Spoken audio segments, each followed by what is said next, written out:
오늘 성경적 종말론 우리 함께 말씀의 은혜를 우리 나누도록 하겠습니다. 어, 이제 제가 이게 말씀을 가르치고 또 공부하면서 많이 느끼게 되는 부분이 우리가 복음을 잘 아는 게 중요하다라고 생각이 들고 또 우리 교회를 바르게 이해하는 게 신앙생활을 우리 바르게 하는 데 있어서 매우 중요하다라는 생각이 듭니다.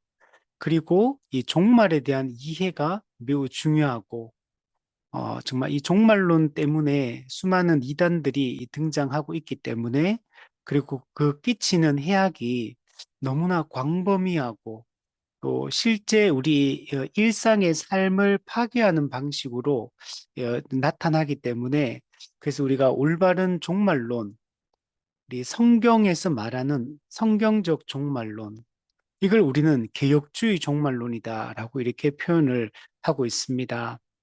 그래서 우리가 이 종말론에 대한 올바른 이해를 잘 가졌으면 좋겠고, 그래서 이 거짓된 이단 사상으로부터 또 우리의 삶을 불안하게 만들고 두려움에 빠지게 만드는 이 종말론, 이 사상들을 잘 걷어내고 우리가 참된 주님의 재림을 진정으로 고대하고 우리 살아갈 수 있었으면 좋겠다라고 생각이 듭니다. 요한계시록에 보면 21장에 보면 어, 그 예수님이 재림하시면 우리 모든 우리 눈물을 깨끗하게 닦아 주시겠다라는 말씀을 하고 있습니다. 죄로 인해서 또 이 땅에 믿음으로 살아갈 때 당하는 이 환난과 박해로 인해서 우리가 눈물을 흘리며 이 땅을 살고 있는데 우리가 이 눈물로부터 온전히 해방되는 날이 주님이 다시 오시는 날이고 우리는 그 주님의 재림을 고대하며 우리 살아갈 수 있었으면 좋겠습니다. 우리가 언제 어떤 부르심을 부르시든지 간에 우리 개인적 종말을 맞이하든지 간에 또는 예수님이 혹 지금 오신다 하더라도 우리가 슬기로운 다섯 처녀와 같이 등과 기름을 온전히 준비하고 신랑 되신 예수님을 맞이할 수 있는 이런 삶을 우리 살아갔으면 우리 좋겠습니다. 그래서 우리가 지금 종말론을 지금 공부를 하고 있고, 특히 우리는 종말의 징조에 대한 얘기들을 지금 하고 있습니다. 우리 하나님의 은혜를 보여주는 종말의 징조가 있고, 하나님께 대한 반역을 보여주는 종말의 징조, 그리고 하나님의 심판을 보여주는 종말의 징조가 있다 그랬습니다. 그래서 하나님의 은혜를 보여주는 이 종말의 징조가 이 복음이 이 땅 끝까지 이 전파되어지고 또 하나님의 택한 백성들이 주께로 돌아오는 이 세계 복음화가 이루어진 것이 이게 하나님의 은혜다. 복음이 유대인을 넘어 이방인에게까지 이 전파되어지고 이방인 교회가 초대 교회에서 안디옥 교회에서 이방인 교회가 최초로 세워진 이후에 이 전 세계에 지금 모든 곳에 교회가 세워져 있습니다. 그리고 이미 그것은 사도 바울 당시에 사도행전에서 온천하에 이 복음이 전파되고 열매를 맺어서 자라고 있다라고 이렇게 말하면서 이미 이 말씀이 성취되었음을 이렇게 설명하고 있고 그래서 예수님이 언제든지 오실 수 있는 모든 환경이 이미 다 마련된 상태다. 언제든지 올 수 있는 상태다라는 것들을 말씀을 드렸습니다. 그래서 초대교회 때부터 초대교회 성도들도 이미 임박한 재림을 이 고대를 했고, 그래서 예수님의 다시 오심을 초대교회 그 당시부터 이렇게 기다리면서, 물론 그게 왜곡된 형태로 나타나서 일상의 삶을 중단하고, 주님의 재림만 기다리는 이런 일하지 않고 재림만 기다리는 이런 왜곡된 형태로 또 소수 나타나기도 했었죠. 그만큼 예수님이 이 땅에 오셨고 또 그리고 십자가 사역이 완성되었고 또 승천하신 예수님이 성령님을 보내주시고 그 성령님의 오심의 결과로 교회가 탄생했고 근데 이 교회가 유대인을 중심으로 한 초대 예루살렘 교회뿐만 아니라 이 복음이 이제는 땅 끝까지 이방인에게 또 전파되어서 이방인의 사도가 또 이방인 선교를 통해서 땅 끝까지 복음을 전파하는 일들이 이미 초대교회 시절에 이미 다 이루어지게 됩니다. 그래서 우리는 이미 이 하나님의 은혜를 보여주는 이 종말의 징조가 이미 성취되었고 우리는 그것을 지금 보고 있고 이제 마지막 주님의 재림만 기다리고 있다라고 이렇게 생각을 해야 됩니다. 하나님께 대한 반역을 보여주는 징조가 이 두 가지가 있다 그랬습니다. 배교와 박해. 그래서 지난 시간에 이 배교에 대한 이야기들을 우리 살펴보았습니다.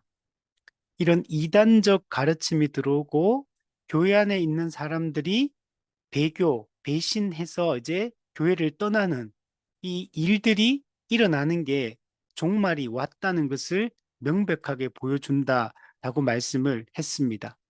그래서 예수님께서 십자가에 못 박히시기 전에 이 감람산 설교를 통해서 이 종말에 일어날 일에 대한 여러 가지 일들을 하는 얘기 중에 이 배교에 대한 얘기를 하고 있습니다.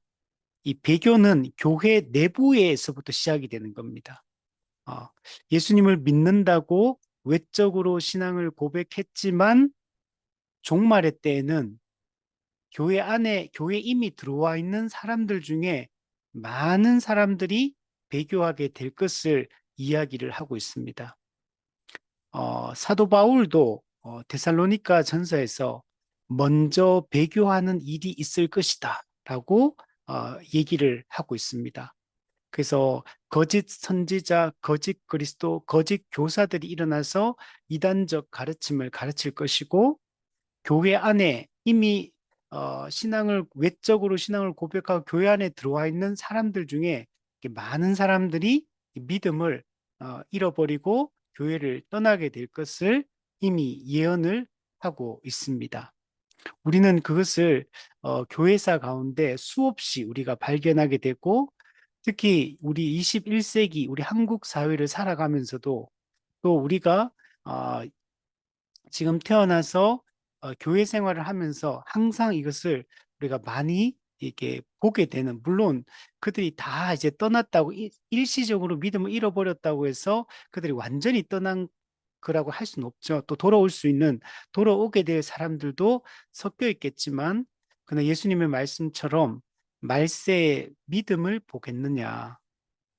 청함을 받은 사람은 많지만 택함을 입은 자는 적으니라 라는 이 예수님의 말씀처럼 실제로 외적으로 신앙 고백하고 교회 안에 들어와 있는 사람들 안에는 알곡과 가라지가 섞여 있기 때문에 거물 안에 좋은 고기와 나쁜 고기가 섞여 있고 하기 예수님께서도 양과 염소를 마지막 순간에 분리하실 것을 이야기하시면서 교회 안에는 이 지상교회 안에는 항상 거듭난 성도와 거듭나지 않은 사람이 섞여 있을 것이고 그래서 그걸 결국에는 예수님께서 다 분리하실 것이다. 이 분리 이미지를 통해서 이제 심판하실 것임을 명백하게 보여주고 있습니다.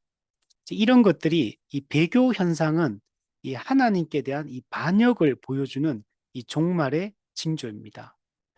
있죠. 배교는 교회 내부에서 일어나는 일이라면 오늘하고 다음 주에 보게 될 이 환란 그리고 박해 같은 경우는 교회 외부를 통해서 이게 하나님을 대적하고 교회를 대적하는 현상을 보여주고 있습니다. 교회 외부에서부터 이 공격이 들어옵니다. 그래서 이 초대 교회 때부터 지금까지 교회는 딱 두 가지 이 하나님께 대한 이 반역을 보여주는 종말의 징조가 역사 속에 나타났다는 걸 알 수가 있는 겁니다. 이단과 박해. 예. 이두 가지 방식이 항상 교회를 무너뜨리는 사단의 이 전략이라는 것들을 알 수 있습니다. 때로는 이런 거짓 가르침으로 이렇게 더 강력하게 역사할 때가 있고 또 때로는 이 외부적인 박해, 환란을 통해서 이 성도들의 믿음을 빼앗고 무너뜨리는 것들을 볼 수가 있습니다. 그래서 오늘은 이 박해에 대한 얘기를 하고 간략적으로 좀 얘기를 하고 또 다음 주에 요한계시록 12장 13장에 나오는 우리 12장의 용 그리고 13장에 나오는 첫 번째 짐승 적그리스도와 두 번째 짐승 거짓 선지자 그래서 악의 삼위일체 삼위 하나님을 모방해서 삼위 하나님을 대적하고 교회를 대적하는 이 악의 삼위일체를 통해서 어떻게 이 땅에서 교회가 박해를 받는지에 대해서는 우리 다음 주에 좀 나누어서 설명을 하도록 하겠습니다.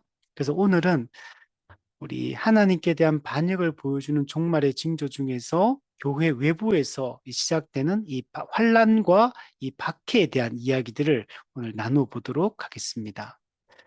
그리고 환란과 박해, 예, 이거는 전부 다 믿음으로 인해 당하는 것을 말합니다. 베드로전서에 나오는 의를 행함으로 선을 행함으로 그리스도를 믿고 따름으로 받는 고난, 박해, 이것이 종말의 징조다라고 얘기를 하고 있습니다. 근데 베드로전서에도 보면 악을 행함으로 고난을 받는 문제에 대해서도 얘기를 해요.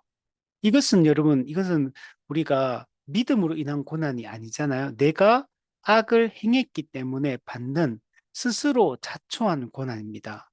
하나님은 이것을 기뻐하지 않으십니다. 또 때로 우리가 이 악을 행함으로 이 어려움을 만날 때 하나님이 때로는 징계까지 이렇게 하시게 됩니다. 그래서 우리 성경에서 고난, 환난, 박해, 핍박 이런 용어를 쓸 때는 전부 다 믿음으로 인한 하나님의 뜻대로 살아감으로 인하여 받는 이 환난과 박해를 다 의미한다라고 얘기를 해야 됩니다. 그리고 이런 고난과 이런 박해는 우리가 참된 믿음을 가졌음을 보여주는 중요한 증거입니다. 우리의 믿음이 거짓이 아니라 믿음의 이 참됨, 진실성을 보여주는 것이 우리가 이 고난을 받는 것입니다. 그래서 우리가 이 환난과 박해에 대해서 성도들이 올바른 이해를 갖는 것이 매우 중요합니다. 이 환난과 박해는 종말이 시작되었다.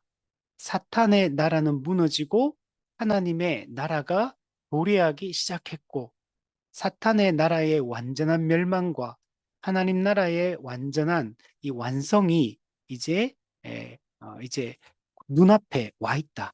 코앞에 와 있는 상태다라는 걸 보여주는 중요한 징조가 이 환란과 이 박해입니다. 철로역정에도 보면 좁은 문, 참된 회개를 통해서 십자가를 체험해서 아름다운 궁전, 교회에 들어온 이 성도들이 성도들과의 깊은 말씀의 교제를 나누면서 큰 위로와 힘을 얻어서 하나님의 전신갑주로 무장하고 하나님의 전신갑주로 무장한 채로 이제 천국을 향해 나아가는 이 과정을 보여주거든요. 근데 이 좁은 길을 걸어가는 이 길은 고난의 길이고 여러분 박해의 길입니다. 이 길은 예수님이 먼저 걸어가셨던 길이고 이제 우리 교회가 아, 이제 그 길을 우리가 걸어가고 있고 그래서 우리가 이 고난과 이 박해가 있을 때 이것을 피하거나 이것을 우리가 회피하거나 이것을 받지 않기 위해서 우리가 타협하거나 이렇게 해서는 안 되는 것입니다. 이 환난과 박해는 예수님께서 직접 종말의 징조로 말씀하셨고 교회는 이 환난과 박해를 받으며 살아가는 것이 이 땅에서 정상적인 그리스도인의 삶이라는 사실을 우리는 잊지 말아야 됩니다.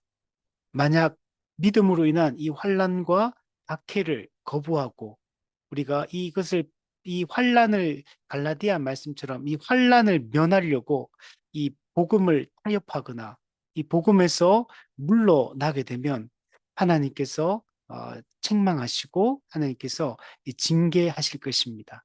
그래서 우리는 이 환란과 박해가 성도에게 있어서 마땅한 것이고 정상적인 이 상황에 이 신앙생활을 하고 있다는 사실들을 우리가 확신하고 그래서 이런 일들을 잘 이겨낼 수 우리 있었으면 좋겠습니다. 예수님은 예루살렘에 이제 십자가에 못 박혀서 구속 사역을 성취하기 위해서 예루살렘으로 들어오시게 됩니다. 그리고 잡히시기 전에 감람산에서 이 종말에 대해서 설교를 합니다. 그게 마태복음 24장에 나와 있는 이 말씀이에요. 그래서 이걸 감람산 설교다 또는 감람산 종말 설교다라고 이렇게 표현을 합니다. 이때 예수님은 교회가 세상으로부터 환난과 박해를 받을 것이라고 이 종말의 분명한 징조 중에 하나라고 예수님께서 이 말씀을 하고 있습니다. 마태복음 24장 9절에서 10절 말씀을 보면 그때에 사람들이 너희를 환난에 넘겨 주겠으며 너희를 죽이리니 너희가 내 이름 때문에 모든 민족에게 미움을 받으리라. 그때에 많은 사람이 실족하게 되어, 많은 사람이 이때 그러면 실족하게 되는 거. 그래서 우리는 이런 환란의 때에 믿음을 잘 지키는 것이 여러분 필요합니다. 많은 사람이 여러분 환란이라는 게 이게 정말 힘들어요. 이게 쉬운 게 아니거든요. 견디는 게 이게 실질적으로 우리에게 고난이 오고 여러 가지 측면으로 우리를 공격해 들어오고 우리를 넘어뜨리려 하기 때문에 우리가 무장되어 있지 않으면 쉽게 이 실족을 하게 됩니다. 우리가 역사적으로도 봐도 참된 믿음의 사람들이라 할지라도 이런 환난과 박해의 때에 끝까지 믿음을 잘 지키고 타협하지 않고 살아가는 사람들이 많지 않음을 보게 됩니다.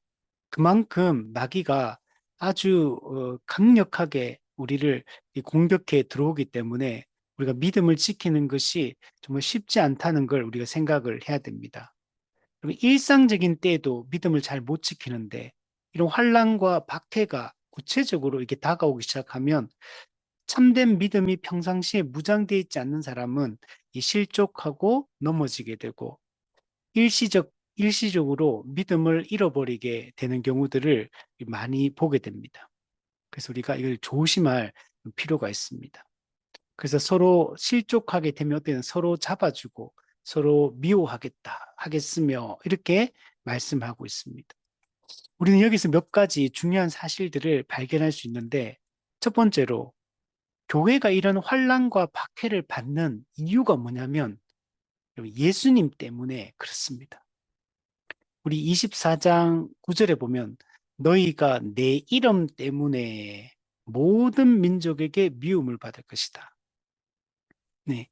예수님의 이름 때문에 미움을 여러분 받게 됩니다. 그 예수님 때문에 미움 받는 걸 예수님 때문에 박해받는 걸 우리가 기뻐해야 됩니다. 마태복음 5장 11절에 이 팔복에도 보면 나로 말미암아 박해를 받을 것이다. 이렇게 말해요. 그리고 성도의 정체성이 뭐냐면 의를 위하여 박해를 받은 자는 복이 있나니. 예. 성도가 원래 어떤 사람이냐면 의를 위하여 박해를 받는 사람이에요. 나로 말미암아 너희가 미움을 받고 박해를 받고 죽임을 당하게 될 것이다. 그러면 이것이 정상적인 그리스도인의 여러분 모습인 겁니다.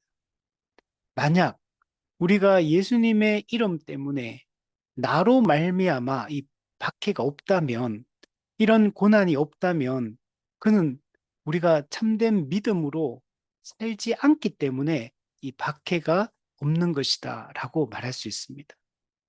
우리가 물론 지금 우리가 살고 있는 이 시대 우리의 이 정황은 정치적 박해는 지금 없어요. 우리가 마음껏 누구든지 믿음 생활을 하려고 하면 마음껏 할 수 있어요. 북한이나 뭐 중국이나 이런 공산권, 뭐 또 이슬람권 또는 어떤 다른 문화권에서 어떤 지역들은 여전히 정치적 박해가 있죠. 사회적 박해가 여전히 남아 있습니다. 제가 우즈베키스탄 단기 선교를 예전에 갔었는데 거기서 그래서 그 선교사님이 한국 선교사님이 이제 의사인데 거기서 이제 선교를 하는데 거기 이제 의사 그 병원을 만들었는데 거기에 이제 그 현지인 우즈벡인이 이제 거기 간호사로 들어와서 이렇게 하는 중에 한 자매가 이제 거기서 병원에서 이제 간호사로 활동을 하면서 이제 복음을 듣게 되고 예수님을 믿게 된 이야기를 들었어요. 근데 그 우즈벡도 이슬람권이기 때문에 이 개종하는 게 매우 위험하고 그리고 또 가족들이나 이게 그 사회 공동체, 이 마을 공동체에서 또 친척들 이 사이에서도 이 개종을 하게 되면 큰 위협이 된다고 하더라고요. 그래서 그 간호사 한 명이 개종을 했고 그 사실을 오빠하고 이제 집에 가족들이 알게 된 그래서 오빠하고 아빠하고 그래서 엄청 이렇게 구타를 이렇게 했나 봐요. 그 개종했기 때문에 그래서 막 그 거의 그래서 뭐 집에 갇히듯이 이렇게 했는데 어떻게 해서 이제 도망쳐서 그 집에도 못 가고 이제 다른 곳에 이제 숨어 지내면서 이제 그 간호사 활동을 했다는 얘기를 거기서 이게 들었습니다. 그러니까 지금도 그런 일들이 여러분 일어나고 있죠. 지금도 최근에도 얼마 전에도 그 아프리카 쪽에도 이제 그 이슬람 믿는 사람들과 기독교를 믿는 사람이 한 나라 안에 이제 같이 있는데 거기서 막 방화하고 또 그 막 살인하고 그 막 공격을 받아가지고 교회가 이제 불타고 이런 것들을 제가 영상으로 본 적이 있었는데 지금도 어느 지역에서는 이런 정치적 박해를 받는 곳도 있죠. 그러나 우리는 지금 사실 그런 거는 없지만, 그러나 여전히 우리도 전혀 박해가 없다고 볼 수는 없어요.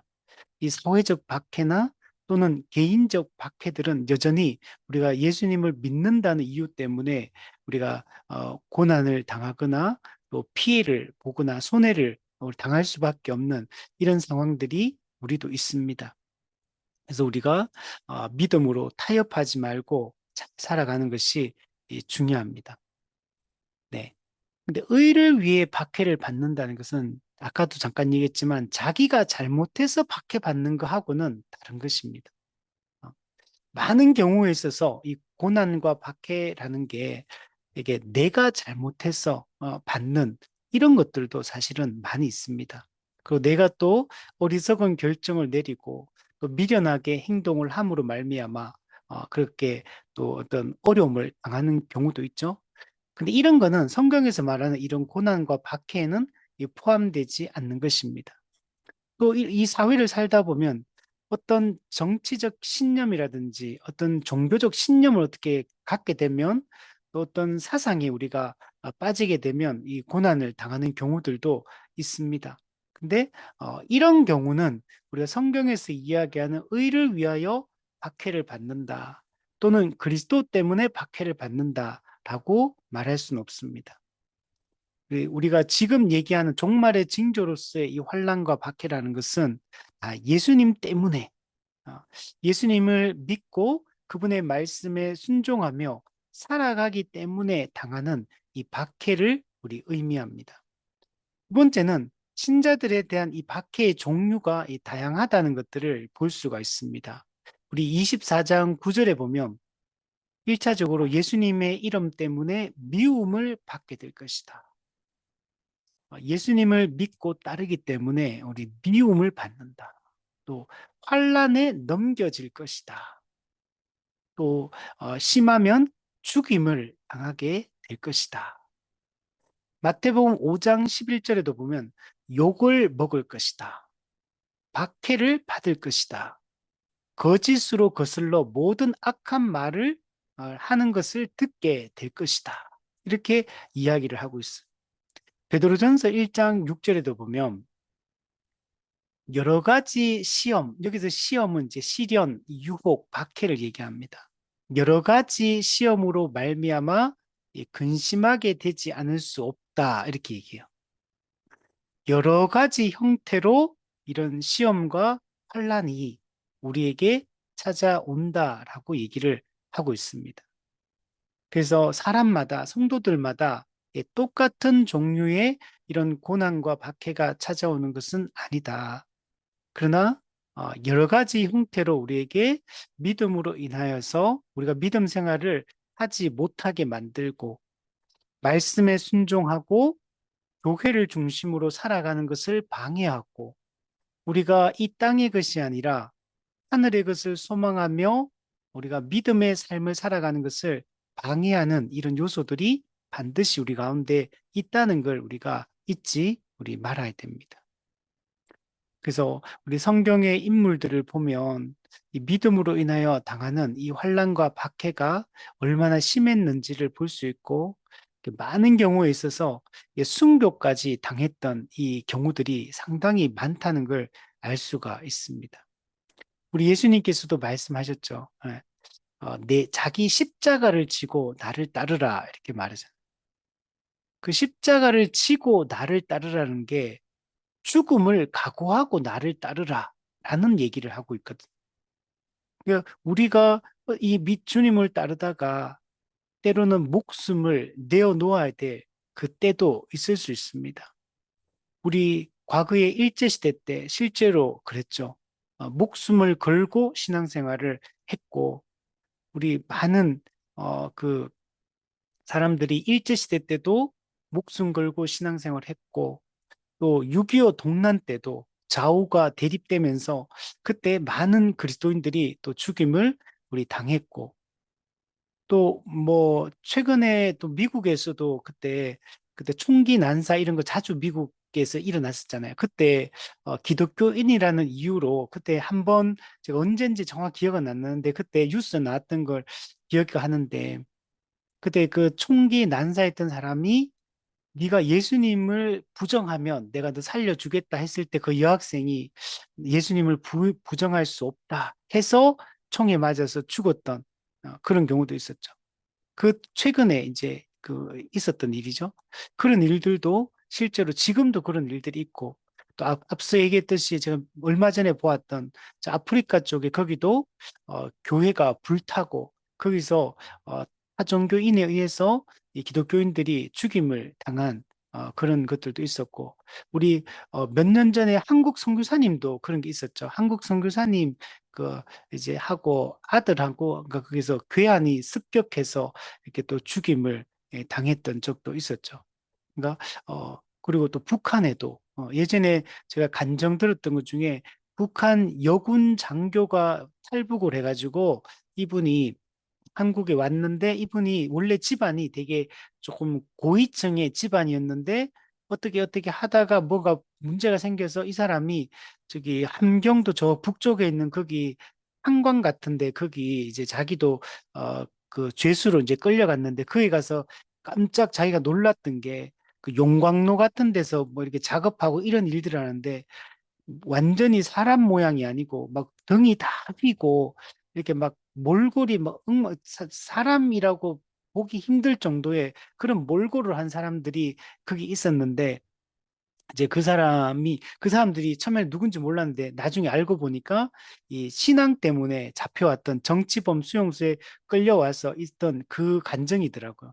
그래서 자기도 이제 그 과정에서 나중에 신앙을 갖게 되고 이제 한국에 와서 간증 집회하는 걸 제가 이제 그 영상으로 들었던 기억이 있는데 그게 북한에는 여전히 지금도 이 믿음 때문에 이런 고난들, 순교까지도 당하는 일들이 있죠.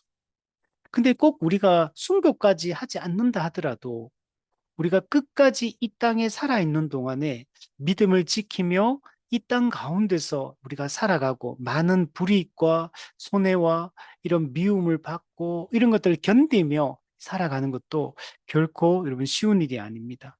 그래서 많은 경우에 우리가 막 이게 좀 타협하거나 뒤로 물러서거나 이런 경우들이 있죠. 그래서 정로로 긋지 않고 이런 경우가 있는데 만약 우리에게 그런 게 다가온다면 우리는 피하지 말고 그것을 기꺼이 이런 것들은 받아들여야 될 문제예요. 이런 환란과 박해 같은 경우는 우리가 이걸 세상적으로 막 싸워서 되는 문제가 아니고 이런 박해 같은 경우는 우리가 견뎌내야 되고 성경에도 인내하고 참으라 이렇게 말씀하죠. 믿음으로 인한 박해는 여러분 참아야 되는 겁니다. 이거는 견뎌야 되는 문제고 그래서 잘 이겨내야 됩니다. 또 신자들은 이 박해를 받을 때 오히려 기뻐하고 즐거워해야 한다라고 이렇게 성경은 말씀하고 있습니다. 예수님께서 마태복음 5장의 이 팔복에서 나로 말미암아 너희를 욕하고 박해하고 거짓으로 너희를 거슬러 모든 악한 말을 할 때는 너희에게 복이 있나니 기뻐하고 즐거워하라. 기뻐하고 즐거워하라. 이게 사도 바울 서신에서도 이런 표현들이 정말 많이 나와요. 어, 우리가 환난 중에도 기뻐하고 즐거워하나니. 예. 왜냐하면 우리의 참된 소망이 있기 때문에 로마서에 보면 참된 소망을 우리가 붙들고 살아가는 자들은 이 환난과 박해 중에 기뻐하고 즐거워하며 우리 살아야 된다. 근데 이거는 어, 그 이유를 뒤에 설명하기를 예수님께서 하늘에서 너희의 상이 큼이라 너희 전에 있던 선지자들도 이같이 박해하였느니라. 네, 우리 믿음의 본이 있는 겁니다. 음. 우리 전에 있던 선지자들도 이 의를 위하여 이 박해를 받는 삶들을 살아갔던 겁니다. 이들이 우리의 발자취고 이들이 우리의 본이 되는 겁니다. 또한 예수님께서도 이 고난의 본을 직접 보여주셨죠. 예수님은 이 박해를 받으실 때 이, 똑같은 방식으로 대항하지 아니하시고 그 모든 고난과 박해를 받아들이는 것들을 볼 수 있고 이 사도들도 보면 이 고난과 박해를 정말 선을 행하는데도 불구하고 이 고난과 박해를 계속 받아요. 그렇지만 그때 같이 힘과 힘의 대결처럼 같이 맞서 싸우고 막 이렇게 했던 게 아니라 그 고난과 박해 가운데 이 복음을 위하여 정말 참고 견디고 그리고 이 복음을 전파하는 사역들을 멈추지 않고 이 해나가는 것들을 볼 수가 있습니다. 사도 바울이 사도행전 18장에도 보면 유대인들이 대적하고 비방하고 해롭게 했다. 그런데 오히려 사도 바울은 말씀에 붙잡혀서 더 적극적으로 이 복음을 전하는 것들을 볼 수가 있습니다. 그럼 박해는 분명히 힘들고 어렵고 고통스러운 것입니다. 그럼에도 불구하고 우리는 이런 힘들고 고통스러운 박해를 받을 때 성경은 기뻐하고 즐거워하라고 말씀을 하고 있습니다. 왜냐하면 박해받는 이 박해가 참된 이 성도라는 가장 확실한 증거이기 때문에 그렇습니다. 고난은 믿음의 증거입니다. 우리가 이런 고난을 받는다는 얘기는 우리가 믿음을 지키고 살아가고 있다는 증거입니다. 또한 우리가 이 믿음을 지킬 때 완성된 하나님 나라에서 우리는 상을 받게 될 것이고 그 상이 클 것이다 라고 이렇게 말씀을 하고 있습니다. 신자는 이 땅의 이 고난과 박해 때문에 이 땅에서는 많은 것들을 누리지 못하고 잃어버립니다. 그러나 우리는 이 땅의 상급을 바라보는 자가 아니고 더 좋은 상급, 하늘의 상급을 바라보며 사는 거기 때문에 우리는 장차 얻을 그 영광을 위하여 이 땅에서는 기꺼이 환란에 처하고 기꺼이 그 박해를 받아들이는 삶들을 살아가는 것이 중요한 것입니다. 어쩌면 우리가 이렇게 살아갈 때 이 세상에서는 사도 바울처럼 만물의 찌꺼기처럼 사람들의 구경거리가 이런 될 수 있습니다. 세상 사람들이 볼 때는 고린도전서 1장 말씀처럼 미련하고 어리석게 이런 보일 수 있습니다. 그러나 그들은 도무지 이해할 수 없는 그 기쁨과 그 구원의 즐거움과 또 하늘의 그 영원한 상급을 장차 얻을 그 상급을 바라보며 우리는 이 땅에서도 이 환난과 핍박을 우리는 견디고 그리고 환난과 핍박 중에도 기뻐하고 즐거워하며 우리는 살아갈 수 있는 것입니다. 그래서 우리는 타협하거나 뒤로 물러나거나 우리 절대로 무너지는 흔들리는 그런 그리스도인이 우리는 되어서는 안 됩니다. 교회는 예수님의 승천 이후 줄곧 환란과 이런 박해를 받아왔습니다. 사도행전에도 보면 이런 환란과 박해에 대한 수많은 내용들이 등장합니다.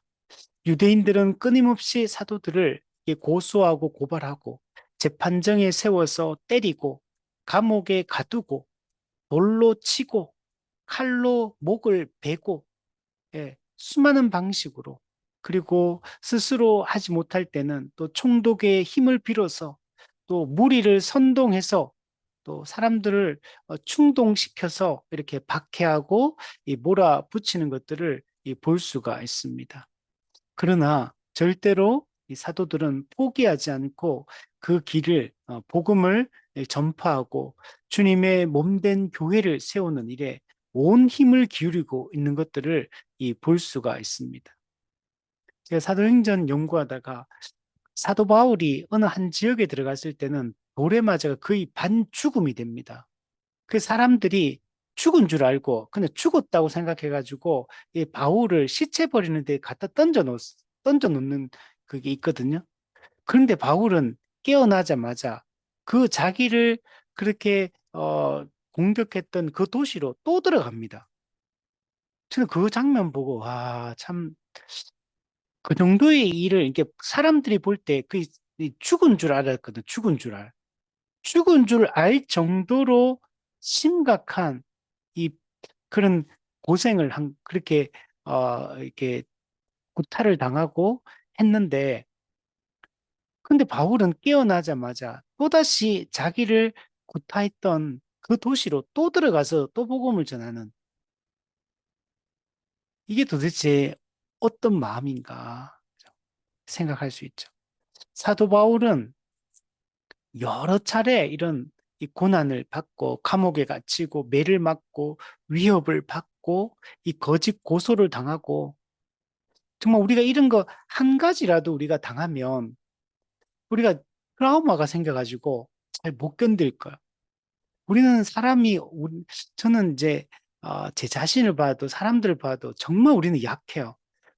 사람이 조금만 이렇게 위협을 하고 아니 문자로 막 위협하는 말들만 좀 몇 마디 해도 막 그때부터 마음이 그죠? 불안하고 두렵고 염려가 되고 근데 그게 구체적으로 막 이게 막 찾아와서 막 위협하기만 해도 더 두려울 거고 실제적 이제 만약에 폭행을 가한다거나 구체적인 방식으로 막 공격을 하기 시작하면 우리는 정말 멘붕이 될 겁니다. 근데 사도 바울은 이 사도들은 보면 그런 엄청난 그게 하나하나가 그냥 보통 그 일들이 아니에요. 이거 다 현실이잖아요. 이게 현실. 우리가 성정이 동일한 그냥 사람인데. 근데 그 모든 것들을 그런 걸 겪고도 또 믿음으로 이렇게 살아간다는 겁니다. 우리 바울 같은 경우에 고린도 후서 11장 23절에 27절에 보면 그가 받았던 고난들을 기록한 내용들이 있거든요. 그들이 그리스도의 일꾼이냐? 정신없는 말을 하거니와 나는 더욱 그러하도다. 내가 수고를 넘치도록 하고 옥에 갇히기도 더 많이 하고 네. 바울은 감옥에도 자주 갇혔어요. 빌립보 감옥에도 갇혔고 거기서 막 때리고 그때 막 엄청나게 그 괴롭혔거든요. 갇히고 착고에 채이고 그리고 또 나중에 로마 감옥에도 갇히고 로마 감옥 두 번이나 투옥되거든요. 옥에 더 많이 한 번 그 갇힌 것만 해도 힘들 텐데 매도 수없이 맞고 이런 이런 거죠. 와 우리가 뭐 학교 다닐 때 선생님한테 매 맞는 거, 부모님한테 매 맞는 거, 친구들과 뭐 싸우다가 뭐 이렇게 좀 뭐 서로 때리다가 이렇게 맞는 거 이런 거 말고는 우리 맞아 본 적이 없잖아요. 예, 그냥 그때 뭐 부모님께 맞고 선생님께 맞는 거 외에 사실 뭐 딱히 뭐 맞아 본 게 없잖아요. 우리가 신체적으로. 저 군대 가서 좀 맞아봤네요. 군대에서 좀 맞아보고. 어. 슬리퍼로 뺨도 맞아. 뺨 군대 가가지고. 근데 이제 사도 바울은 복음 전하다가 수없이 맞았다. 수없이. 그러니까 이게 한두 번이 아닌 거예요. 이게 바울이 다니면서 여러 번 죽을 뻔하였다. 여러분, 죽을 뻔할 때 이거 진짜 이건 일반적인 게 아니잖아요. 죽을 정도까지 갔다는 거잖아요. 이게 그런데 여러 번 이래요.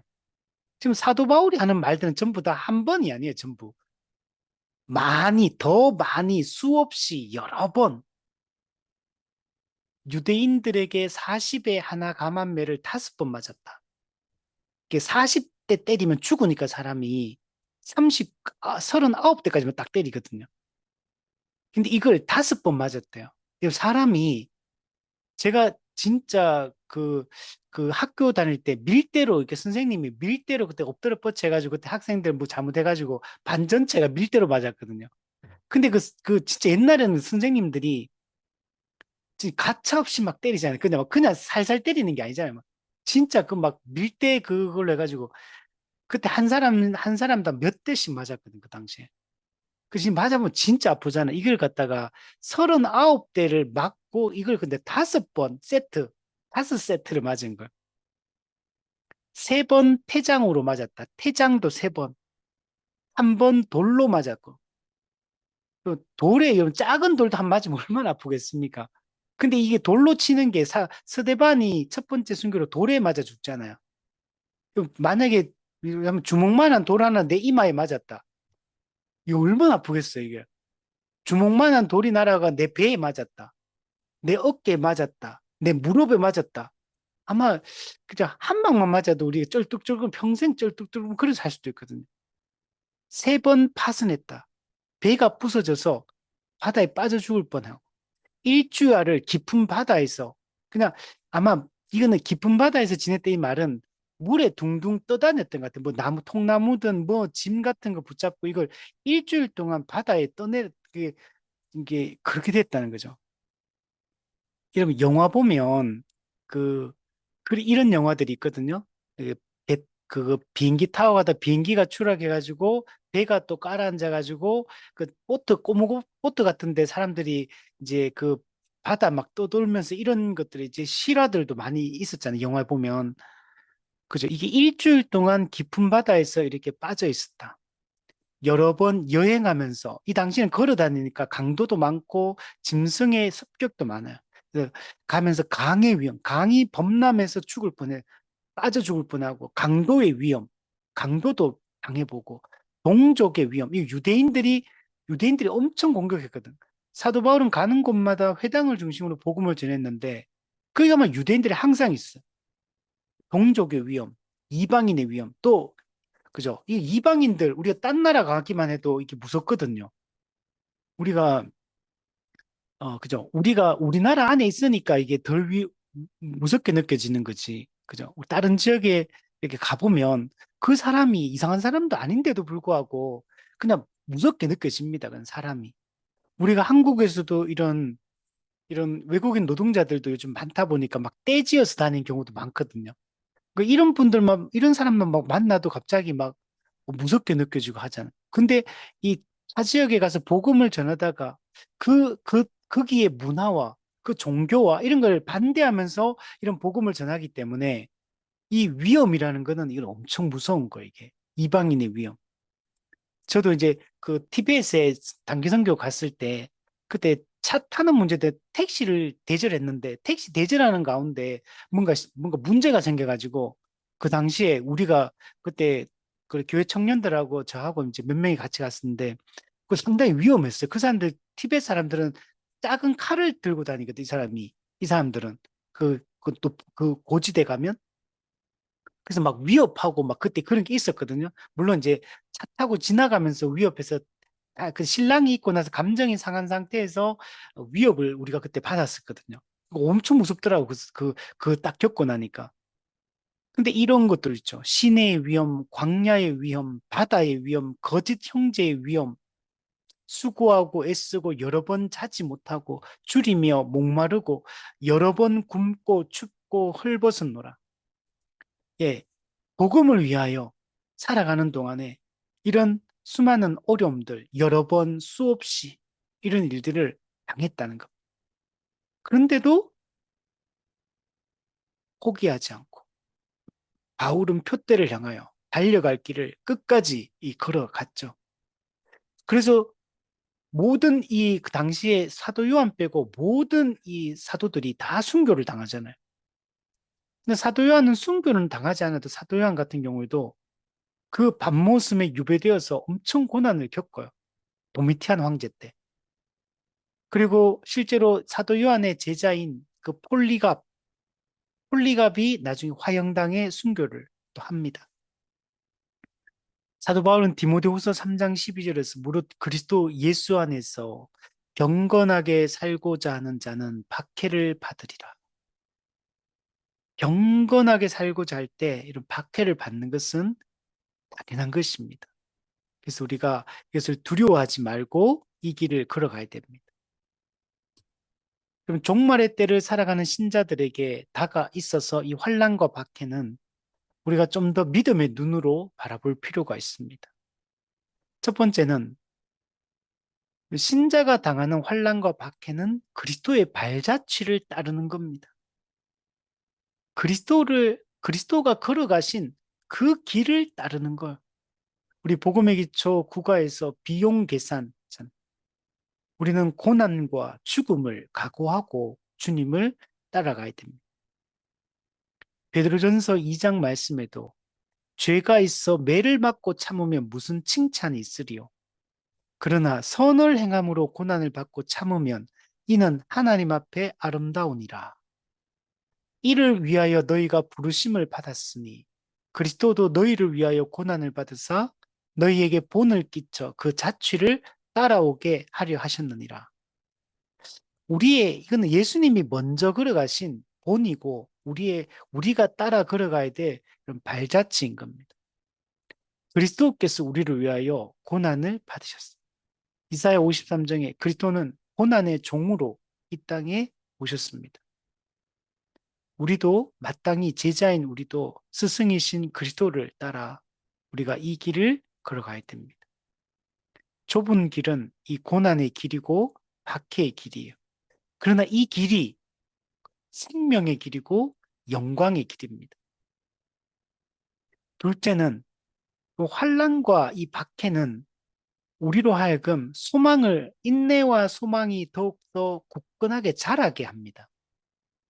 믿음의 이런 시련이 우리 신자들을 더욱더 성숙한 자로 여러분 자라게 합니다. 예, 고난은 사람을 꿉니다.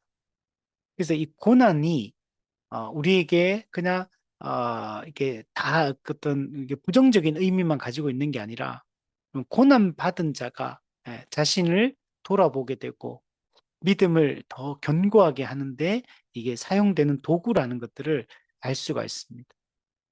로마서 5장에 보면 우리가 환난 중에도 즐거워하나니 환난 중에 왜 즐거워할까요? 이 환난으로 끝나는 게 아니기 때문에 그래요. 환난이 찾아올 때 열매를 맺기 때문에 그렇습니다. 환난은 인내를 만들어내고 인내는 우리를 연단시키고 이 연단은 우리의 소망을 이룬다. 소망을 이루게 하기 때문에 우리가 이 환난 중에 즐거워하는 것이 가능한 것입니다. 그럼 고난과 박해를 받을 때 즐거워하는 사람 아무도 없어요. 어떻게든 우리가 이 땅에서 우리 사람들의 소원을 보면요. 이거 딱 분명해요. 예, 안정적으로 어떤 큰 어려움 없이 이 땅에 좀 형통하게 뭐 큰 부자가 되지 않더라도 뭐 큰 성공을 거두지 않더라도 그냥 환란이 없이 어려움 없이 그냥 인생을 살았으면 좋겠다. 이게 다 사람들의 마음이잖아요. 저도 욕심 없거든. 그냥 환란 없었으면 좋겠다. 그냥 환란 없이 좀 평탄하게 평온하게 이렇게 살았으면 좋겠다. 이런 생각이 들잖아요. 그죠? 근데 이런 믿음으로 인한 이 환란과 박해는 우리를 우리를 인내하게 만들고 소망을 이루게 여러분 하는 것입니다. 그래서 우리가 이런 믿음으로 인한 환난과 박해가 올 때 잘 참고 견디고 인내하고 끝까지 인내하는 그런 우리가 되어야 됩니다. 셋째로 교회는 예수님이 재림하실 때까지 각종 환난과 박해를 받겠지만 그러나 교회는 결국 승리할 걸 확신해야 됩니다. 고린도전서 15장 57절에 보면 우리 주 예수 그리스도로 말미암아 우리에게 승리를 주시는 하나님께 감사하노니. 네. 여러분, 이 환난과 박해를 우리가 받지만 성도는 여러분 넘어지지 않습니다.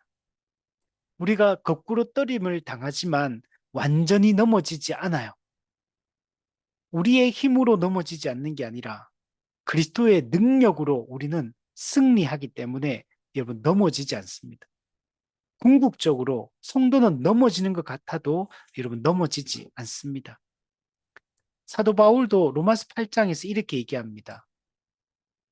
그러나 이 모든 일에 우리를 사랑하시는 이로 말미암아 우리가 넉넉히 이기느니라. 신자는 승리합니다. 승리하는데 어떻게 승리하냐면 넉넉히 승리하는 거예요. 그래서 우리가 이런 환난과 박해가 찾아오더라도 우리와 함께 하시고 우리를 지키시고 보호하시고 우리를 승리케 하시는 그분을 우리가 붙드는 게 중요합니다. 사도 바울은 말합니다. 내가 확신하노니 사망이나 생명이나 천사들이나 권세자들, 예, 이건 영적 악한 권세와 이 세상의 악한 자들뿐만 아니라 현재일이나 장래일이나 능력이나 높음이나 깊음이나 다른 어떤 피조물도 우리를 우리 주 그리스도 예수 안에 있는 하나님의 사랑에서 끊을 수 없으리라. 어떤 환난과 박해도 하나님의 사랑에서 우리를 끊을 수 없고 우리가 참된 구원의 완성에 이르게 하신다는 걸 우리가 믿어야 됩니다. 요한계시록에도 보면 교회가 세상에서 여러 가지 환난과 박해를 받게 될 것에 대해서 말씀해 주고 있어요. 계시록 1장 9절에 보면 사도 요한은 자신과 성도들을 어떻게 소개하고 있냐면 예수의 환난과 나라, 그분의 통치와 또 참음에 동참하는 자다 이렇게 말해요. 우리 또 요한계시록 뒷부분에 가면 어떤 말씀이냐면 성도들이 어떤 사람이냐? 아무도 능히 셀 수 없는 그 큰 무리, 요한계시록에서 하나님 백성의 총수를 상징하는 14만 4천을 설명할 때 환란에서 벗어난 자, 환란에서 나오는 자라고 표현해요.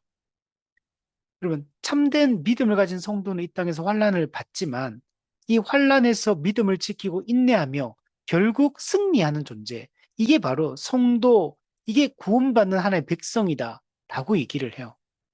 이걸 요한복음 1장 9절에서 요한이 자기 자신과 이 교회 성도들을 예수의 환란에 동참하는 자, 그분의 나라, 그분의 통치에 동참하는 자, 또 그분의 참음에 동참하는 자라고 이렇게 소개를 하고 있는 겁니다. 또한 이런 성도가 이 땅에서 받는 환난과 박해에 대해서 잘 보여주는 게 우리가 고난받는 이유, 또 고난의 형태, 고난에 대처하는 방법, 또 고난의 기간, 여기에 대해서 아주 잘 보여주는 성경 구절이 있는데 요한계시록 2장 9절에서 10절 말씀을 보면 소아시아 7교회에 예수님은 요한으로 하여금 이제 예언을 하게 하시는데 거기 보면 소아시아 7교회 중에 서머나 교회가 나옵니다. 7교회 중에 2개 교회가 칭찬만 받습니다. 서머나 교회, 빌라델비아 교회, 이 2개 교회가 칭찬을 받거든요. 그 중에 이 서머나 교회에 대한 이 권면들의 내용들을 살펴보면 성도가 이 땅에서 어떤 종류의 삶을 살아가는지 그걸 잘 설명해 줍니다.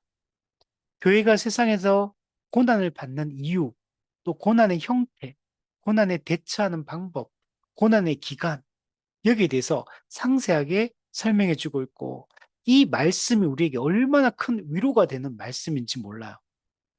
우리 계시록 2장 9절 10절 우리 마지막으로 한번 보고 제가 설명을 하도록 할게요. 내가 네 환난과 궁핍을 알거니와. 네, 서머나 교회는 환난을 받았고 또 궁핍했다. 그러나 실상은 네가 부요한 자리라. 그러니까 겉으로 외적으로 드러나는 것과 실제가 다르다라는 것들을 보여주고 있습니다. 자칭 유대인이라 하는 자들의 비방도 알거니와 실상은 유대인이 아니요 사탄의 회당이라. 너는 장차 받을 환난을 두려워하지 말라. 볼지어다 마귀가 장차 너희 가운데서 몇 사람을 오게 던져 시험을 받게 하리니 너희가 10일 동안 환난을 받으리라. 내가 죽도록 충성하라. 그리하면 내가 생명의 관을 내게 주리라. 이렇게 말씀합니다. 자, 여기서도 서머나 교회가 환난을 받는 이유가 예수님 때문이다라는 것들을 알 수가 있습니다. 우리 앞에 보면 실상은 네가 부요한 자다. 네. 그러니까 외적으로는 환난과 궁핍이 가득한 교회입니다. 전혀 부요하지 않아요.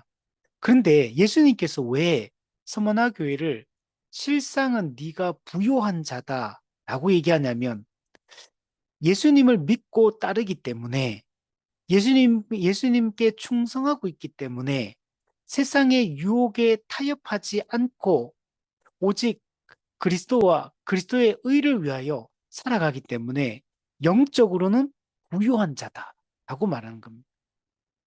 그러니까 이 환난과 이 궁핍과 이런 고난을 받는데 그 이유가 영적으로 예수님을 믿고 따름으로 영적으로 부유한 자이기 때문에 여러분 이런 고난과 환난을 받고 있는 겁니다. 우리 앞서 복음서에서도 그렇잖아요. 예수님의 내 이름 때문에 나로 말미암아 박해를 받는다. 예, 요한계시록의 이 교회도 마찬가지고. 그리고 이 서머나 교회는 여러 종류의 환난을 받는데 첫 번째는 서머나 교회는 궁핍했습니다. 가난했어요. 근데 왜 가난하냐면 이게 믿음 때문에 가난한 겁니다. 그러면 서머나 도시로서의 서머나는 무역으로 인해서 아주 부유한 도시입니다. 도시 자체는 엄청나게 부유한데, 근데 이 서머나 시에 있는 서머나 교회는 믿음으로 인하여 매우 궁핍한 생활을 하고 있었습니다. 왜냐하면 타협하지 않기 때문에. 믿음을 지키기 위해서 살아가기 때문에 그래서 이런 궁핍하고 가난한 생활을 했습니다. 그러나 서머나 교회는 이런 궁핍과 가난을 부끄러워하지 않았어요. 물질적으로는 외적으로는 가난했지만 그러나 영적으로는 아주 부유한 교회였고 그리스도 안에서 참된 기쁨을 누리는 그런 교회였습니다.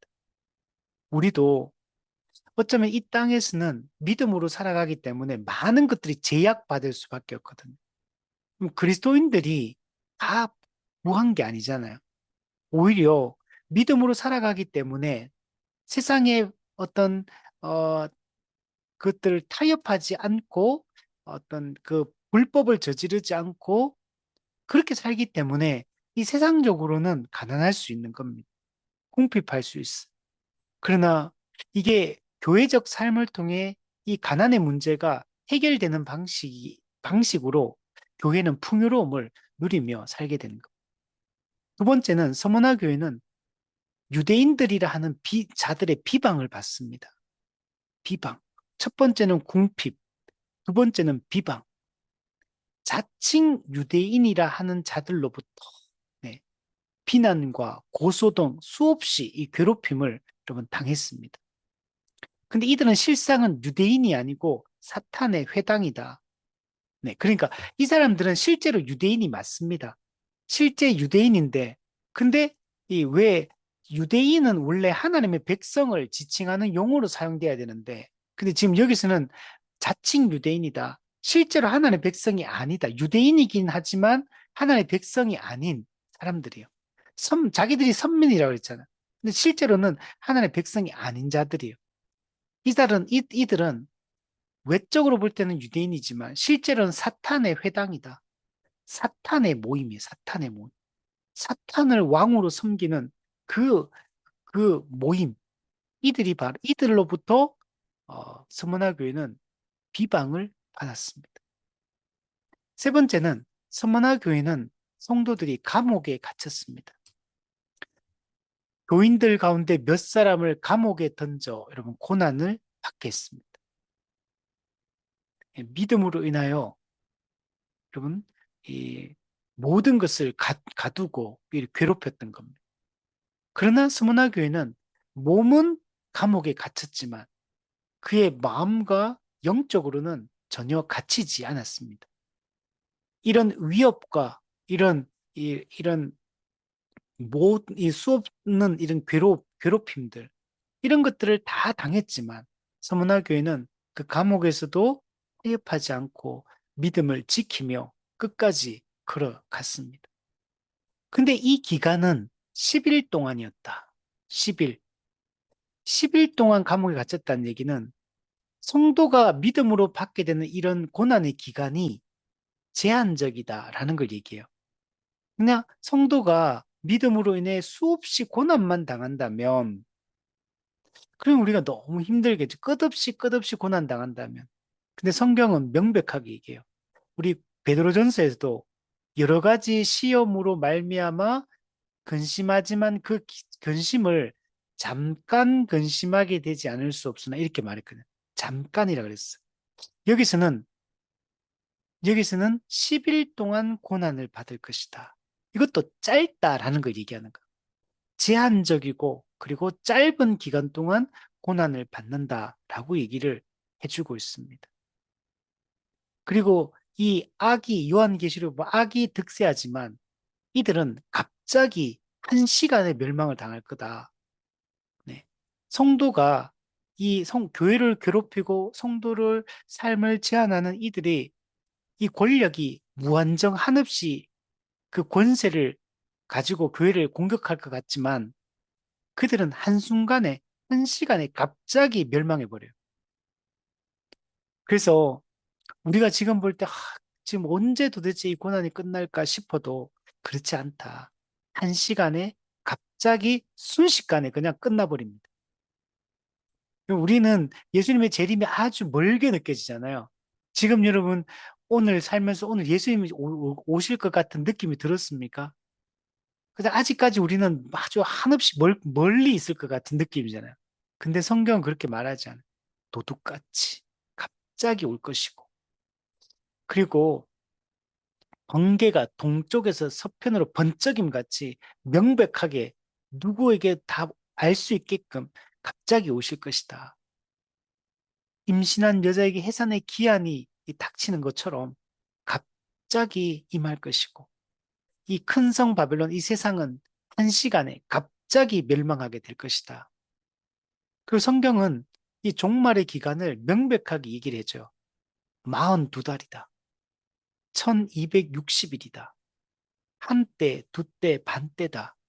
우리 다니엘서 9장에는 2300일이다. 이게 갑자기 끝나요. 그래서 우리가 두려워하지 말고 이 고난의 때를 잘 견디고 지켜 나가는 것이 중요합니다. 네 번째, 서문화 교회는 순교를 당했습니다. 궁핍했고 비방을 받았고 감옥에 갇히고 또한 순교까지 합니다. 서머나 감독이었던 사도 요한의 제자 이 폴리갑은 이제 155년에 순교를 당합니다. 폴리갑은 이제 믿음으로 인해서 잡힙니다. 그리고 그 집정관이 네가 정말 로마 황제와 또 로마의 신들을 네가 경외하고 예수 그리스도를 네가 모독하면 네가 딱 한 번만 그리스도를 모독하면 너를 풀어주겠다라고 회유를 했습니다. 그때 이 폴리갑이 이렇게 얘기합니다. 86년 동안 나는 그리스도를 섬겼습니다. 그리스도는 나에게 어떤 그릇된 행위도 하지 않으셨습니다. 그런데 내가 어떻게 나를 구원하신 왕을 모독할 수 있겠습니까? 예, 지금 나이가 86세였던 거예요. 155년, BC, AD 155년. 내가 평생 그리스도를 섬길 때 그리스도가 나에게 했던 것을 생각해 보면 단 한 번도 나에게 예수님이 그릇된 행위를 한 적이 없다. 근데 내가 어떻게 그분을 대신해서 나를 구원하신 그 왕을 모독할 수 있겠느냐라고 이렇게 대답을 했어. 그러니까 이 집정관이 내가 너를 굶주린 짐승에게 던지겠다라고 얘기하니까 예, 좋습니다. 저를 굶주린 짐승에게 던지십시오. 이렇게 얘기합니다. 그러니까 또 더 화가 나요. 그 나중에는 내가 너를 불태워 죽이겠다. 그러니까 좋다. 이렇게 또 얘기를 합니다. 그때 폴리갑이 이렇게 얘기해요. 당신이 아주 중요한 얘기예요. 불로 불태워 죽이겠다 그러니까 폴리갑이 당신은 잠시 후에 소멸되는 불로 나를 위협하고 있어. 그런데 당신은 악한 죄인들을 위하여 예비된 다가오는 하나님의 심판과 영원한 형벌의 불을 모르고 있어. 당신이 원하는 것을 하시오라고 하면서 자기를 해양시키라, 불태워라 이렇게 얘기를 합니다. 그러니까 주변에 있던 그 무리들, 사람들이 예수님을 십자가에 못 박으라, 못 박으라 외쳤던 것처럼 일제히 무리가 홀리갑을 산채로 불태우는데 산채로 이렇게 불태워야 한다고 막 소리를 치기 시작합니다. 그래서 폴리갑은 이제 화형시킬 그 나무가 장작더미 위에 이제 두 손을 이렇게 묶어가지고 이렇게 딱 이제 불태우려고 합니다. 그때 폴리갑이 이제 불태워지기 직전에 손이 묶인 채로 이제 기도를 합니다. 전능하신 하나님, 당신은 오늘 이 시간 나로 하여금 순교자들의 숫자에 포함되는 영광을 저에게 주셨습니다. 당신을 찬양합니다. 예, 자기가 순교할 수 있음에 내가 이 순교자의 반열에 내가 들어갈 수 있다는 이 사실이 감사하다. 그리고 하나님께 영광과 찬양을 돌린다. 이렇게 하고 홀리갑이 화형을 당해 순교를 합니다. 우리 교회사 가운데 이 화형당한 사람들이 상당히 많아요. 예, 성경 번역했다고 얀후스도 화형을 당하고 참수형을 당하고 정말 목베임을 당하고 예, 호불호 켬을 당하고 단두대에 목이 잘리고 수많은 사람들이 이 믿음의 길을 끝까지 걸어왔던 역사를 봅니다. 여러분, 서머나 교회가 이 환란과 박해 가운데 끝까지 이 믿음을 인내하고 지키는 걸 예수님께서는 죽도록 충성하라. 이렇게 말, 죽도록 충성하라. 예, 예. 충성을 어떻게 죽도록 하라 그러잖아요. 그러니까 죽음을 각오하고 충성하라는 거예요. 그러니까 충성하다가 죽더라도 끝까지 충성하라고 말씀을 하고 있습니다. 예수님께서 말씀하셨던 예, 자기 십자가를 지고 나를 따르지 않는 자는 능히 내 제자가 되지 못할 것이다. 거기도 죽음을 각오하고 예, 죽도록 충성하라. 죽기까지 충성하라. 그리하면 내가 생명의 관을 내게 주리라. 이기는 자는 교회가 이긴 자거든요. 신천지 이만희가 자기가 이긴 자 이렇게 말하는데 아니고 교회가 승리한 자, 이긴 자. 이기는 자는 둘째 사망의 해를 받지 아니하리라. 예수님께서 약속하십니다. 우리 첫째 사망이 있고 둘째 사망이 있죠. 첫째 사망은 육체적 죽음을 첫째 사망이라고 하고 둘째 사망은 영원한 지옥 형벌을 둘째 사망이라고 합니다. 우리 첫째 부활이라고 할 때는 우리가 거듭나는 걸 첫째 부활이라고 하고 둘째 부활을 하는 것은 이제 몸의 부활, 육적 부활을 얘기합니다. 그래서 우리가 끝까지 죽기까지 충성하면 이 둘째 사망의 해, 이 불과 유황못에 던져지는 이것을 우리는 받지 않게 될 것이다 라고 말씀을 하고 있습니다. 그럼 정리하면 예수님께서는 명백하게 말씀합니다. 초림과 재림 사이에 이 종말 시기에 환란과 박해를 받게 될 것이다. 교회가 이런 환란과 박해를 받는 것은 참된 믿음의 증거이며 종말이 시작되었다는 증거라고 말하고 있습니다. 교회는 예수님의 제자이기 때문에 예수님이 걸어가셨던 그 고난과 이 박해의 길을 우리도 동일하게 걷게 되는 것입니다. 우리는 앞서 걸어가신 그리스도의 발자취를 따르는 것이고 또 그 그리스도의 발자취를 따랐던 사도들의 그 발자취를 따르는 것이고 또 그 사도들의 발자취를 따랐던 수많은 교부들과 믿음의 사람들의 그 선진들의 그 길을 우리도 따라가는 것입니다. 우리 히브리서 12장에 구름같이 둘러싼 허다한 증인들이 우리를 지금 응원하고 있는 겁니다. 그들은 먼저 이 길을 걸어갔고 그 고난을 길을 걸어가서 승리한 자들.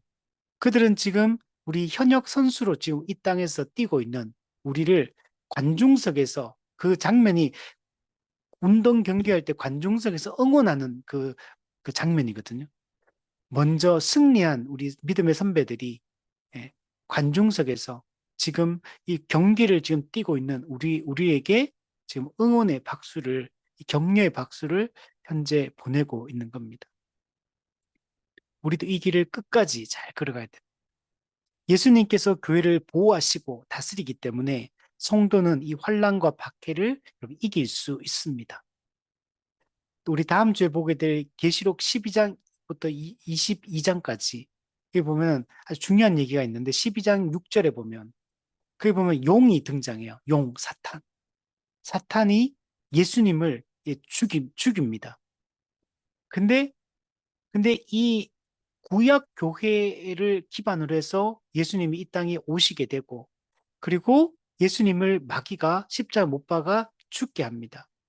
근데 그 예수님, 그 남자가 낳은 여자, 이거는 신약의 교회를 얘기해요. 그래서 그 예수님이 또 마귀 죽었지만 부활하셔서 또 마귀를 결박해 버립니다. 그러니까 이 쫓겨난 마귀가 이제 누구를 공격하냐면 예수님을 공격했는데 실패했기 때문에 부활하심으로 그래서 이제는 누구를 공격해요? 그 남자, 예수님이 낳은 여자, 즉 신약의 교회를 공격하기 시작합니다. 그래서 마귀의 공격을 신약의 교회가 받는데 이 여자가 광야로 도망칩니다. 즉 신약의 교회가 광야로 도망치는데 거기서 1260일 동안 그를 양육하기 위하여 하나님께서 예비하신 곳이 있더라. 네, 이곳으로 대피해서 이곳에 1260일 동안 양육을 하나님으로부터 받게 됩니다.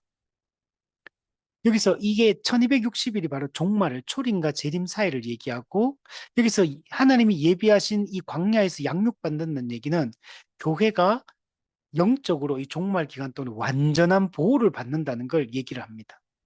이게 12장 13절 14절에 가면 이렇게 말해요. 용이 자기가 땅으로 내쫓긴 것을 보고 예, 사탄이 예수님의 십자가 죽음과 부활동에서 패배하고 내쫓기게 됩니다. 그러니까 남자를 낳은 여자를 박해하기 시작하고 근데 그 여자가 큰 독수리의 두 날개를 받아 광야 자기 곳으로 날아가 거기서 그 뱀의 낯을 피하여 여기서 용, 뱀, 사탄을 얘기죠. 이 낯을 피하여 한 때와 두 때와 반 때, 3년 반을 양육받는다. 한 때, 두 때, 반 때. 요게 나중에 다니엘서 9장에 나오는 이런 일회와 관련돼 있는 것. 이 부분을 우리가 올바르게 이해를 해석을 하는 게 되게 중요합니다. 요거 때문에 세대주의 종말론이 왜곡되기 때문에 그래서 이 부분을 잘 이해를 할 필요가 있습니다. 자, 어쨌든 간에 여러분 교회는 이 땅에서 박해를 받고 환란을 당하겠지만 예수님께서 교회를 보호하시고 다스리기 때문에 교회는 이 환란을 능히 이기게 될 것이다 라고 말씀하고 있습니다. 이걸 베드로전서 1장 5절에서는 너희는 말세에 나타내기로 예비하신 구원을 얻기 위하여 이거는 이제 믿음의 결국 구원의 완성을 얘기합니다. 최종적인 구원의 상태. 믿음으로 말미암아 하나님의 능력으로 보호하심을 받았느니라. 우리는 완전한 이 환난과 박해 중에도 끝까지 믿음을 지키도록 하나님이 보호하고 있음을 말하고 있습니다. 그러므로 우리는 이 믿음으로 인하여 의를 위하여 살아가는 동안에 환난과 박해가 있겠지만 두려워하지 말고 우리는 이 모든 이 악을 저지르는 이들을 공의를 시행하시는 하나님께 여러분 맡겨야 됩니다. 히브리서 말씀에도 보면 원수 갚는 것이 내게 있으니 내가 갚으리라 하시고, 네. 원수 갚는 것은 나중에 예수님이 재림하셔서 그 공의를 좀 시행하실 겁니다. 그리고 이 환난과 박해 기간에 우리가 직접 이 복수를 하는 게 아니고 예수 그리스도께 맡기고 공의로운 심판자이신 그리스도에 의해서 그들이 다 심판을 받게 될 겁니다. 또다시 주께서 그의 백성을 심판하리라 말씀하신 것을 우리가 아노니 살아계신 하나님의 손에 빠져 들어가는 것이 무서울진저 전날에 너희가 빛을 받은 후에 고난의 큰 싸움을 견디어낸 것을 생각하라. 혹 비방과 환란으로서 사람에게 구경거리가 되고 혹은 이런 형편에 있는 자들과 사귀는 자가 되었으니 너희가 갇힌 자를 동정하고 너희 소유를 빼앗기는 것도 기쁘게 당한 것은 네, 이런 환란과 박해가 있어요. 그 사람의 구경거리가 될 것입니다. 고난의 큰 싸움을 우리는 싸워야 됩니다. 그러나 그런 가운데도 우리의 소유까지 다 빼앗기는데도 우리가 기쁘게 그것을 당하는 이유는 더 낮고 영구한 소유가 있는 줄 알기 때문이다. 네. 우리는 이 땅의 것이 끝이 아니에요. 더 낮고 영구한 소유, 진정한 본향이 우리를 기다리고 있기 때문에 장차받을 그 영광을 우리는 바라보면서 우리는 살아가는 겁니다. 그러므로 환난과 박해를 두려워하지 말고 이거는 믿음으로 살아간 참된 믿음을 가진 자에게 당연한 것임을 정상적인 과정임을 우리가 믿고 우리가 장차 얻을 영광을 소망하며 이 땅에서 견실하고 흔들리지 않는 이 삶을 우리가 살아갔으면 우리 좋겠습니다. 네, 그래서 오늘 정리하면 하나님께 대한 반역을 보여주는 두 가지 종말의 징조, 배교와 박해, 이 두 가지가 항상 있을 것입니다. 우리는 이제 살아가면서 교회에서 믿음을 버리고 떠나는 사람들을 계속 보게 될 겁니다. 그리고 교회는 믿음으로 인하여 혼란과 박해를 우리는 받게 될 것입니다. 그러나 이것이 이상한 일 당하는 것이 아니다. 여러 가지 시험과 고난을 당하겠지만 이게 이상한 일 당하는 것이 아니고 정상적인 이 믿음의 과정 속에서 우리가 이 타락한 세상 속에 살고 있기 때문에 당하는 것임을 그리고 그 이상한 일이 아님을 확신하고 이런 일들이 있을 때 타협하지 말고 끝까지 이 좁은 길의 정중앙을 일직선으로 곧게 뻗은 이 길을 걸어갈 수 있는 그런 우리가 되었으면 좋겠고 이 고난과 박해를 회피하지 말고 그냥 온몸으로 부딪히면 우리가 이기게 됩니다. 그리스도께서 우리를 승리케 하실 거예요. 그러니까 회피하지 말고 정면으로 이 고난과 부딪히며 살아가는 이런 삶의 방식이 그리스도인이 걸어가야 될 삶의 방식임을 잊지 않았으면 좋겠습니다.